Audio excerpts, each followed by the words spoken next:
আজকে আমরা কথা বলবো এমন একটা কেরিয়ার নিয়ে যা শুধু স্থিতিশীলই না বরং এর চাহিদাও প্রচুর আর এটাই আমাদের আধুনিক বিশ্বকে সচল রাখছে। চলুন আজ আমরা দেখব কিভাবে এই পেশায় একটা সফল ভবিষ্যৎ গড়া যেতে পারে। অনেকেই তো এমন একটা পেশা খোঁজেন যেখানে চাকরির নিরাপত্তা আছে, আবার সময়ের সাথে সাথে নিজেকে আরও এগিয়ে নিয়ে যাওয়ার সুযোগও রয়েছে। যারা এমন কিছু সন্ধানে আছেন, এই আলোচনাটা তাদের দারুণ কাজে দেবে। তো চলুন এমন একটা পেশা নিয়ে কথা বলি যা আক্ষরিক অর্থেই আমাদের পুরো বিশ্বটাকে চালাচ্ছে, ইলেকট্রিক্যাল ইনস্টলেশন এবং মেইনটেন্যান্স। একবার ভাবুন তো, আমাদের বাসা, অফিস, বড় বড় কারখানা, এমনকি হাতের স্মার্টফোনটা পর্যন্ত সব কিছুর পেছনেই তো বিদ্যুতের শক্তি। আর এই শক্তিকে যারা সঠিকভাবে পরিচালনা করেন তারাই হলেন ইলেকট্রিক্যাল টেকনিশিয়ান। যে কোনো ক্যারিয়ার শুরু করার আগে কিন্তু প্রথম এবং সবচেয়ে গুরুত্বপূর্ণ ধাপ হল নিজেকে একটু বোঝা আর সঠিক পথটা বেছে নেওয়া। চলুন দেখি এই পেশাটা ঠিক কাদের জন্য উপযুক্ত। দেখুন, এই পেশায় সফল হতে হলে কয়েকটা বিশেষ গুণ থাকাটা খুব জরুরি। প্রথমত, বিদ্যুৎ কিভাবে কাজ করে, এই পাওয়ারের পেছনের রহস্যটা কি, এই নিয়ে একটা সাধারণ কৌতূহল। দ্বিতীয়ত, শুধু বইয়ের পড়া না, বরং হাতে কলমে টেকনিক্যাল সমস্যার সমাধান করার একটা মানসিকতা। আর অবশ্যই ভবিষ্যতে একটা ভালো জায়গায় পৌঁছানোর মতো দৃঢ় ইচ্ছা আর লক্ষ্য।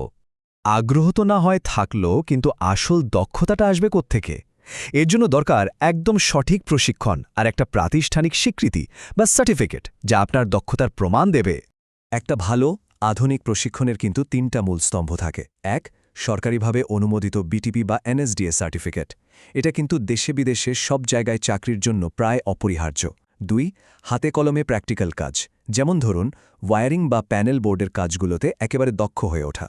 আর তিন, পিএলসি এবং ইন্ডাস্ট্রিয়াল অটোমেশনের মতো আধুনিক প্রযুক্তির জ্ঞান, যা আপনাকে অন্যদের থেকে কয়েক ধাপ এগিয়ে রাখবে। আচ্ছা, দক্ষতা তো অর্জন করা হলো। এরপর যে প্রশ্নটা সবার আগে মাথায় আসে সেটা হলো, কাজের সুযোগ কোথায়? চলুন দেখি এই পেশার ক্ষেত্রটা দেশের ভেতরে এবং বাইরে কতটা বিশাল। এই ছবি দুটো দেখলেই কিন্তু কাজের পরিধিটা একদম পরিষ্কার হয়ে যায়। একদিকে যেমন আছে দেশের বিভিন্ন শিল্প কারখানা, তেমনি অন্যদিকে আছে বিশ্বজুড়ে এক বিশাল কাজের নেটওয়ার্ক। সোজা কথায় একজন দক্ষ ইলেকট্রিক্যাল টেকনিশিয়ানের চাহিদা এখন সব জায়গায়। এবার বিশেষভাবে যদি বাংলাদেশের চাকরির বাজারের দিকে তাকাই, কনস্ট্রাকশন সেক্টরে বিশেষ করে নতুন নতুন বিল্ডিং আর স্মার্ট হোম তৈরিতে এদের প্রচুর চাহিদা।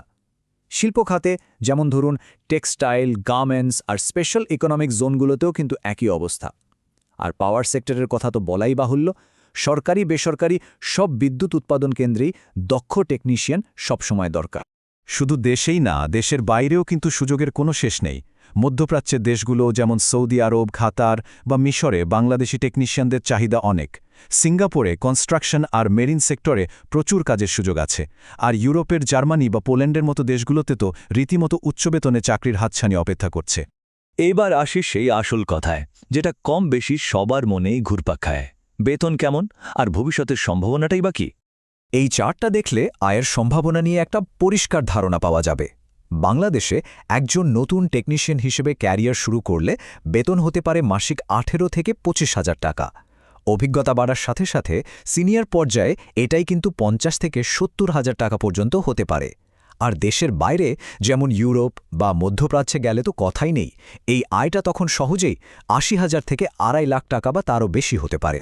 কিন্তু একজন টেকনিশিয়ানের পথ চলা তো শুধু একটা চাকরিতেই শেষ হয়ে যায় না, তাই না?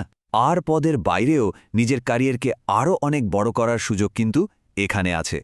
ক্যারিয়ারকে আরও বড় করার জন্য কয়েকটা দারুণ পথ খোলা থাকে, যেমন স্পেশালাইজেশন, সোলার এনার্জি বা এইচভিএসি সিস্টেমের মতো কোনো একটা নির্দিষ্ট বিষয়ে বিশেষজ্ঞ হয়ে ওঠা যায়। আরেকটা পথ হল ম্যানেজমেন্ট, অভিজ্ঞতাকে কাজে লাগিয়ে ওয়ার্কশপ সুপারভাইজার বা মেইনটেন্যান্স ম্যানেজারের মতো পদে যাওয়া যায়। আর সবচেয়ে আকর্ষণীয় পথটা হল উদ্যোক্তা হওয়া, নিজের ইলেকট্রিক্যাল সার্ভিস কোম্পানি বা ফার্ম খুলে ফেলা। আমরা তো জানি টেকনোলজি সবসময় বদলাচ্ছে, তাই না? আর তার সাথে তাল মিলিয়ে এই পেশাটাও কিন্তু আরও আধুনিক আর স্মার্ট হচ্ছে। চলুন দেখি ভবিষ্যতের প্রযুক্তি কিভাবে এই ক্ষেত্রটাকে আরও আকর্ষণীয় করে তুলছে। ভবিষ্যৎ কিন্তু আসলেই বিদ্যুতের, এখন সবকিছু ইলেকট্রিক হতে যাচ্ছে। স্মার্ট গ্রিডের মাধ্যমে বিদ্যুৎ ব্যবস্থা আরও আধুনিক হচ্ছে। আইওটি আর অটোমেশনের কারণে এখন তো স্মার্টফোন দিয়ে বিভিন্ন সিস্টেম কন্ট্রোল করা যাচ্ছে। আর গ্রিন এনার্জি সোলার বা উইন্ড পাওয়ার প্ল্যান্ট বসানো ও রক্ষণাবেক্ষণে দক্ষ টেকনিশিয়ানদের চাহিদা তো দিন দিন বাড়ছে। তাহলে পুরো যাত্রাপথটা যদি এক নজরে দেখে নেওয়া যায় তাহলে বিষয়টা আরও পরিষ্কার হবে। এটা হলো পুরো কেরিয়ারের একটা চমৎকার রোডম্যাপ। তার মানে পুরো বিষয়টাকে যদি আমরা একবারে দেখি, এই ক্যারিয়ারের জার্নিটাকে মূলত 4টা ধাপে ভাগ করা যায়। প্রথম ধাপ নির্বাচন, যেখানে নিজের আগ্রহ আর যোগ্যতা যাচাই করে নিতে হবে। দ্বিতীয় ধাপ প্রশিক্ষণ, যেখানে সার্টিফিকেট আর আসল কারিগরি দক্ষতা অর্জন করতে হবে। তৃতীয় ধাপ প্লেসমেন্ট, মানে পছন্দের চাকরিতে যোগ দেওয়া।